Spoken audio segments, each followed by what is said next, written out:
Alors moi j'ai d'abord une formation d'architecte. Donc j'ai fait des études d'architecture à l'école de Paris-Belleville.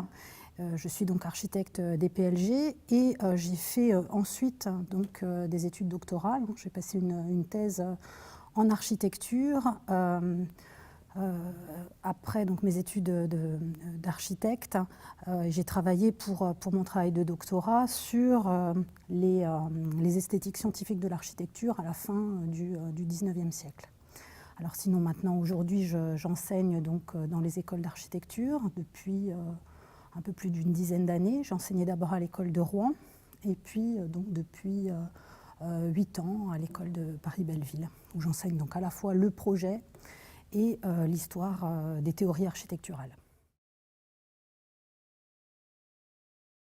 Avant de faire des études d'architecture, j'ai aussi fait des études d'art appliqué avant de venir donc à l'architecture. Et puis donc je me suis tournée vers l'histoire, peut-être à partir d'interrogations sur le XXe siècle ou sur le présent d'ailleurs. En fait, à l'origine de mon travail de thèse, il y a des interrogations sur des architectes du XXe siècle, comme André Lursa ou Le Corbusier. Qui avait un intérêt pour les sciences de l'esthétique ou les sciences de la perception. Et c'est donc à partir de cette question que je suis un peu remontée en arrière pour essayer de comprendre la généalogie de cette question, donc à la fin du XIXe siècle, quel pouvait être déjà l'intérêt les relations, on pourrait dire, entre l'architecture et les sciences de l'esthétique au sens large. Je travaille finalement moins sur les édifices eux-mêmes que sur les théories de l'architecture. Donc je travaille beaucoup plutôt sur des corpus de livres ou d'images qui sont issus de livres d'architecture ou de livres pour enseigner l'architecture, puisque une part importante aussi de mon travail actuel porte sur l'histoire de l'enseignement, l'histoire de l'enseignement de l'architecture, mais aussi l'histoire de l'enseignement du dessin ou les pédagogies de l'ornement à la fin du XIXe siècle. Donc peut-être moins les édifices eux-mêmes que la littérature architecturale au sens large. Je pense que les représentations qu'on peut avoir du XIXe siècle sont en train de changer parce que l'historiographie a quand même beaucoup évolué. Alors pour les Français, je ne sais pas, peut-être plus pour...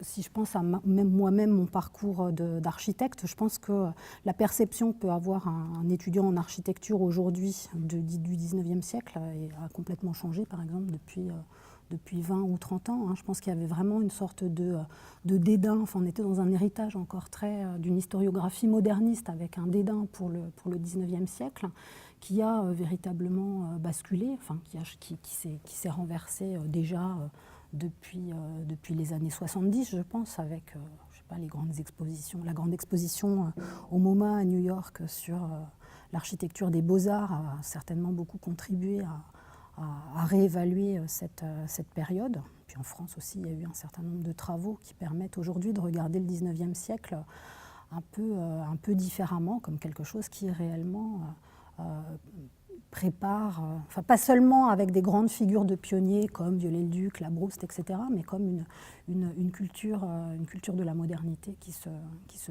met en place.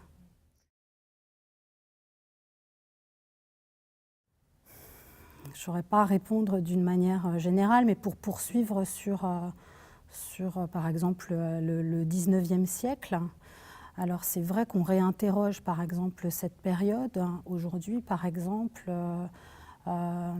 peut-être avec une vision qui n'est pas uniquement restreinte aux édifices ou qui aborde à la fois les édifices, mais aussi la culture architecturale au sens large.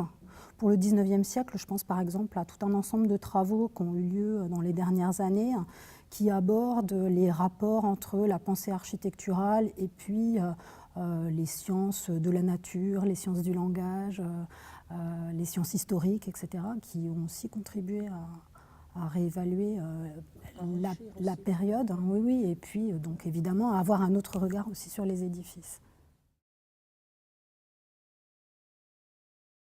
On espère que l'enseignement de l'histoire permet aux architectes, aux jeunes architectes d'avoir un regard plus critique sur leur propre pratique, ou en tout cas d'être peut-être plus conscient des relations tout à fait nécessaires entre l'architecture et effectivement un certain nombre de phénomènes sociaux, culturels, etc.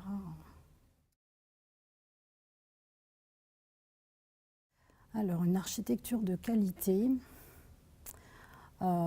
c'est sans doute une architecture qui sait équilibrer une dimension d'usage, hein, parce que l'architecture, finalement, une bonne architecture, c'est aussi une architecture qui sait se faire oublier d'une certaine manière, qui n'est pas présente ou trop oppressante au quotidien, mais c'est sûrement une architecture qui réussit à doser ou à articuler correctement des questions constructives, des questions d'usage, et puis alors une part d'esthétique, comment la définir? En tout cas quelque chose qui relève d'une signification symbolique ou d'une empreinte mémorielle, quelque chose justement qui relie peut-être beaucoup plus l'architecture à son époque.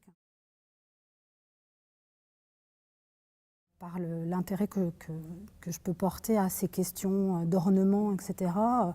Par exemple, le travail d'architectes comme l'agence londonienne Caruso St. John apparaît particulièrement pertinente, pas seulement parce qu'eux-mêmes utilisent l'ornement, mais parce que finalement, ils posent des questions qui, d'une certaine manière, font écho aux questions qui étaient abordées au XIXe siècle par le biais de l'ornement. La relation entre la matérialité, la technique, la symbolique, justement. Je pense aussi à certains architectes suisses qui n'utilisent pas forcément l'ornement, mais où ces questions de détail, de matérialité, etc. sont posées et réactivées.